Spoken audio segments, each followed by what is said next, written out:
We begin our look at sports this Monday morning with the rebounding New York Jets. It wasn't easy, but Gang Green managed to overcome some key injuries yesterday to topple the Miami Dolphins. No Le'Veon Bell, no Jamal Adams, but the Jets still found a way to win on Sunday at MetLife Stadium 22-21. A game-winning field goal as time expired clinches a strong comeback for Sam Darnold and the Jets, who marched downfield after surrendering the lead to come from behind and win it. We go inside the locker room for more.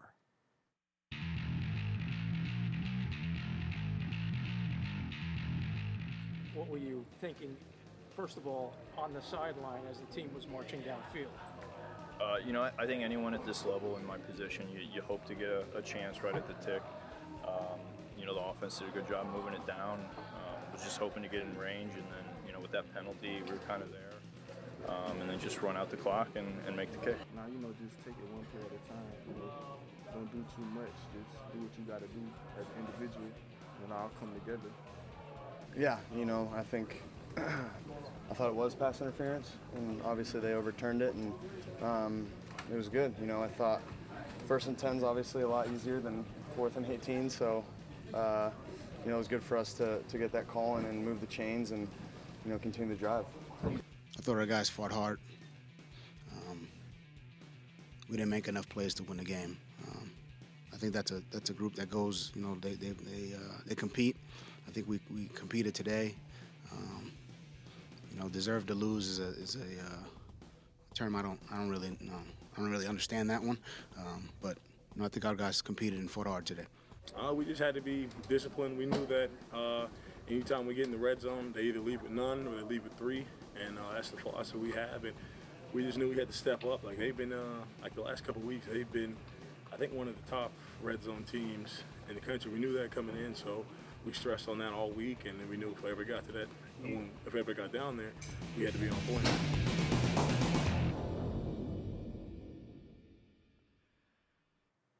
In 4 days, the injury-riddled Jets will face the 11-2 Baltimore Ravens on the road on Thursday Night Football. MVP frontrunner Lamar Jackson and the Ravens clinched a playoff berth Sunday in defeating New York's best football team, the Buffalo Bills. As for the Jets, their Thursday night showdown with Lamar and the Ravens looks like one of the most lopsided games of the NFL season. But as they say, anything can happen week to week in the NFL. The Jets have some major issues, but are still in the playoff hunt, and at least they eluded the embarrassment of being swept by the Dolphins. Coach Adam Gase avoided the indignity of becoming the first head coach in NFL history to go 0-2 against the team he coached the previous season. Good day for for Gase and the Jets. Later tonight, it will be Monday Night Football, and Eli Manning is hoping for a good night against a former foe and his return under center for the New York Football Giants. 8:15 p.m. kickoff tonight in Philadelphia. Manning is the starter until Daniel Jones's ankle heals, at which point Manning will return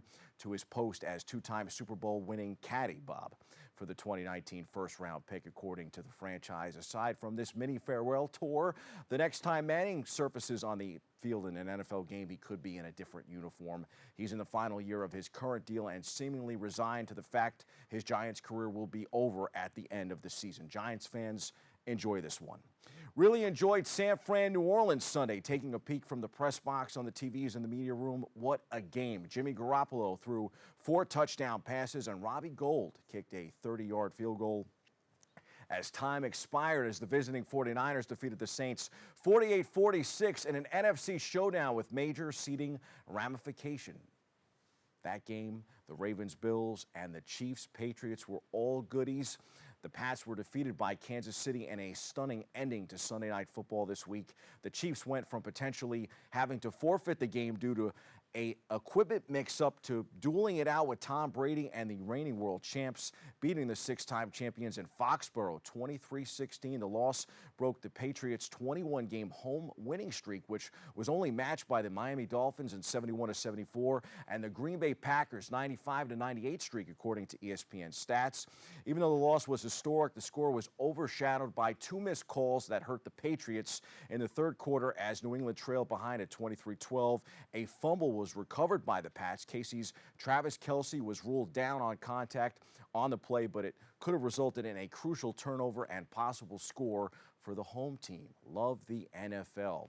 Gotta love the game of the weekend, and it comes right here in the Bronx, courtesy of none other than the Battle of the Bronx between Fordham and Manhattan. Our BronxNet cameras were out at Rose Hill for a defensive college basketball matchup that was decided in overtime. Roll the videotape.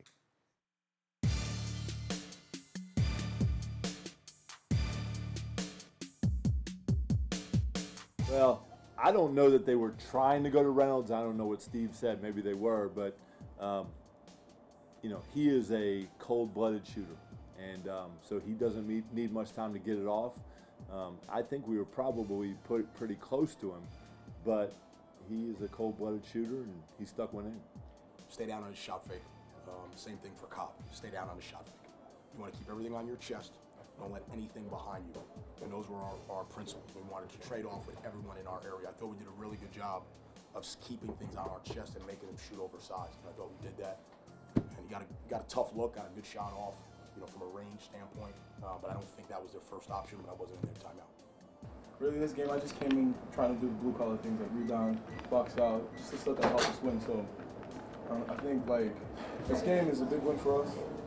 I'm excited. Obviously, we have more work to do, but Fordham is a big win for us. So this should keep us going for our next game. So I think we're good. Before the game, my coach texted me and told me to just be myself, go back to like the Mouse and Michael's Eli, and to like believe in myself. And I just kept that in the back of my head the whole game. AP has made a lot of free throws in his life. Free throw shooting has been a focus of ours here the last month, and so I certainly didn't expect him to miss both. But there were a lot of plays like that throughout the game that, you know, one little thing here or there can alter the end of the game.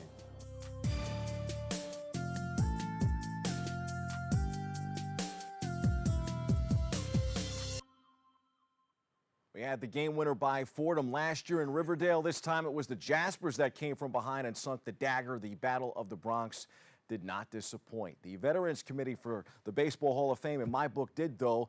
Time for some quick hitters. Thurman Munson and Don Mattingly did not make the cut for the Hall this year, but Marvin Miller and Ted Simmons did. Miller, the union leader who revolutionized baseball by empowering players to negotiate multi-million-dollar contracts and to play for teams of their own choosing, was elected to Baseball's Hall of Fame on Sunday, along with the former St. Louis Cardinals catcher Simmons.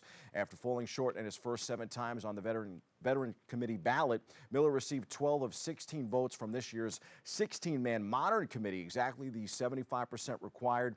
Simmons was on 13 ballots, and former Boston outfielder Dwight Evans was third with 8. Simmons, now 70, has benefited from modern metrics such as BaseballReference.com's wins over replacement WAR, a figure of 50.3. 8 other players who were primarily catchers top 50, and they are all in the Hall. Johnny Bench, Yogi Berra, Gary Carter, Bill Dickey, Carlton Fisk, Gabby Hartnett, Mike Piazza, and Ivan Rodriguez. Simmons hit 300 or higher 7 times and finished with 2,472 hits.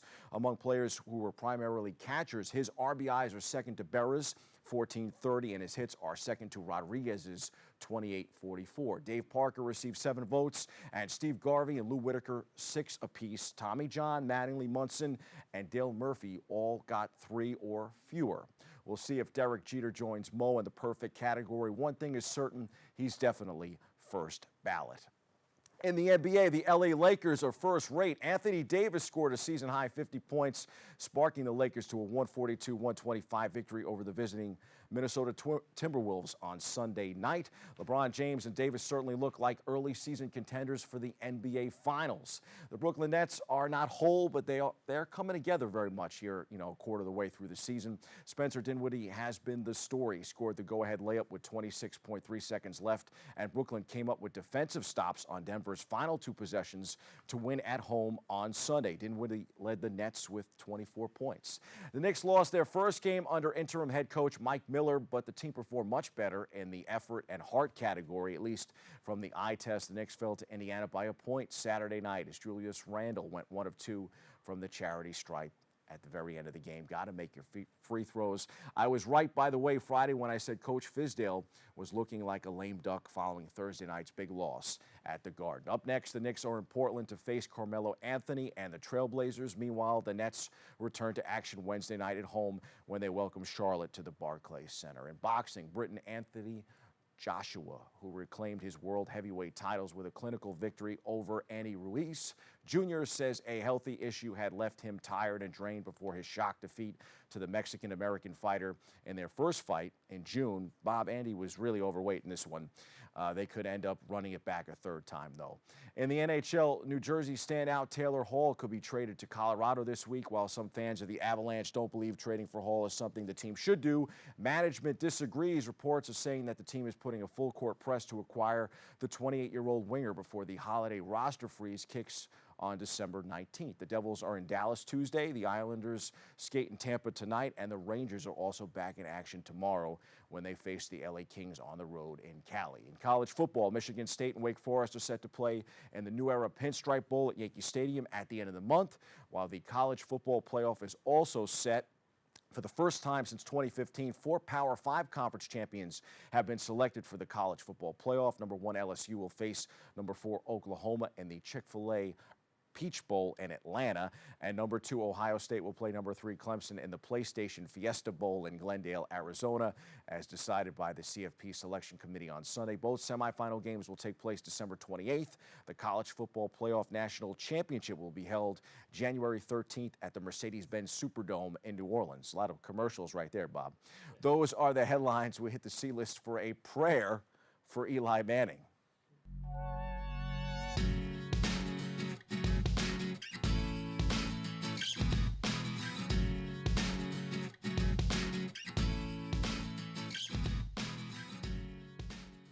Now, folks, there was a time when you couldn't spell elite without Eli. Now, technically, I guess that hasn't changed, even if Eli Manning has. Yes, he's well past his prime. Yes, the Giants need to move forward, but man, oh man, I'm hoping Eli gets a chance to go out in style tonight against the Eagles. Philly is bad, maybe just as bad as the Giants.